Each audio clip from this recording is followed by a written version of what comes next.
Hello friends, இன்றைக்கி இறாலை வச்சு பிரியாணி தான் பண்ண போகிறேன். அதுக்கு இறாலை நல்லா கழுவி எடுத்துட்டு அது கூட மஞ்சள், தேவையான அளவு உப்பு, அதுக்கப்புறமா கொஞ்சம் இஞ்சி பூண்டு பேஸ்ட்டு சேர்த்து நல்லா பிசைஞ்சு எடுத்து வச்சுக்கலாம். இந்த மாதிரி பிசைஞ்சு எடுத்து வச்சோம்னா அதில் வர ஒரு நீச்சு ஸ்மெல் வராது. நமக்கு சாப்பிடும்போது இந்த இறால் பிரியாணி நிறைய டைம் நான் ட்ரை பண்ணியிருக்கேன். இன்றைக்கி ஒரு ஆளுக்கு மட்டும் போட்டு எப்படி செய்யலான்றத பார்க்க போகிறோம். அதுக்கு நான் இப்போது ஒரு டம்ளர் அரிசி மட்டும்தான் எடுத்திருக்கேன். பாஸ்மதி அரிசி எடுத்து ஊற வச்சு எடுத்துக்கலாம். இப்போ நம்ம குக்கரில் தான் செய்ய போகிறோம். குக்கரில் ஃபஸ்ட்டு தேவையான அளவு எண்ணெய் ஊற்றிக்க போகிறோம். எண்ணெய் காஞ்சதுக்கப்புறமா வெங்காயத்தை ஆட் பண்ணிவிட்டு நல்லா ப்ரௌன் கலரில் வர அளவுக்கு பொரிச்சிக்கலாம்.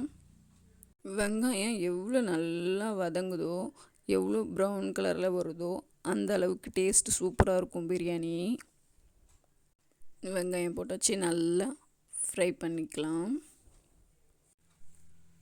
வெங்காயம் நல்லா ஃப்ரை ஆகட்டும். ஃப்ரை ஆனதுக்கப்புறமா நம்ம தேவையானதெல்லாம் ஆட் பண்ணிவிட்டு செய்ய போகிறோம். இப்போது ஓரளவுக்கு நல்லா ப்ரௌன் ஆகிட்டு இருக்குது. இப்போது அது கூட முந்திரி, பட்டை, கிராம்பு, அதுக்கப்புறமா சோம்பு அதையும் சேர்த்து வதக்கிக்கலாம். சேர்ந்து வதங்கும்போது அதுவும் கொஞ்சம் நல்லா ரோஸ்ட் ஆகும். வெங்காயமும் நல்லா ஒன்றுமோ ரோஸ்ட் ஆகும்.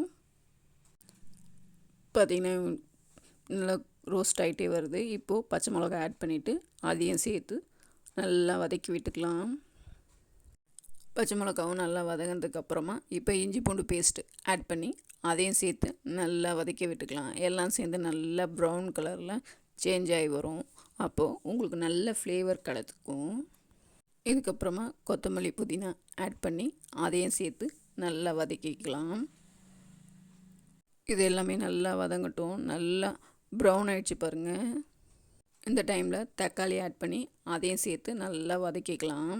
தக்காளி கொஞ்சம் நல்லா வதங்கினதுக்கப்புறமா நம்ம பிசைஞ்சு வச்சுருந்த இறாலை அப்படியே ஆட் பண்ணிக்கலாம்.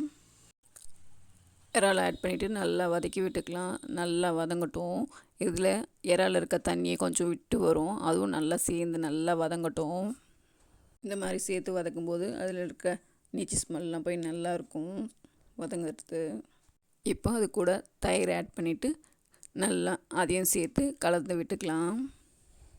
தயிர் சேர்த்த உடனே கொஞ்சம் அப்படியே நீர்த்து வருது பாருங்கள். அது நல்லா கொஞ்சம் சுண்டுட்டோம். அதுலேயே அது சுண்டி வந்ததுக்கப்புறமா அதுக்கு தேவையான நான் சில்லி பவுடர் தான் யூஸ் பண்ணியிருக்கேன். சில்லி பவுடர், அது கூடவே கொஞ்சமாக கரம் மசாலா, அதுக்கப்புறம் தேவையான உப்பு சேர்த்து அதையும் சேர்த்து நல்லா கலந்து விட்டுட்டு சில்லி பவுட்ரு வாசனையெல்லாம் பச்சை வாசனையெல்லாம் போனதுக்கப்புறமா தண்ணி ஆட் பண்ணிக்கலாம். தண்ணி நான் ஒரு டம்ளர் அரிசி எடுத்திருக்கேன். அதுக்கேற்ற அளவுக்கு தண்ணியை ஆட் பண்ணிவிட்டு ஒரு கலந்து விட்டுட்டு அதுக்கப்புறமா லெமன் ஜூஸ் பிழிஞ்சிக்கலாம். லெமனை பிழிஞ்சு விட்டதுக்கப்புறமா நல்லா கொதி வரட்டும். கொதி வந்ததுக்கப்புறமா அரிசி ஆட் பண்ணலாம். நல்லா கொதி வந்துடுச்சு. இப்போ அரிசி ஆட் பண்ணிவிட்டு ஒரு நல்லா கலந்து விட்டுட்டு அப்படியே லைட்டாக மேலோடு மூடி போட்டு கொதிக்க வைக்கலாம்.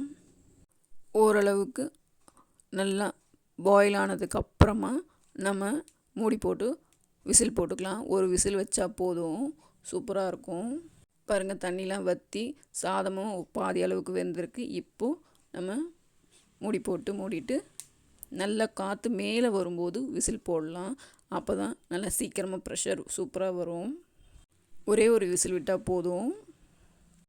இப்போ முடிஞ்சிடுச்சு. இப்போ விசில் இறங்கிடுச்சு. ஓப்பன் பண்ணி பார்க்கலாம். பாருங்கள், எவ்வளோ அழகாக சூப்பராக வந்திருக்கு பிரியாணி.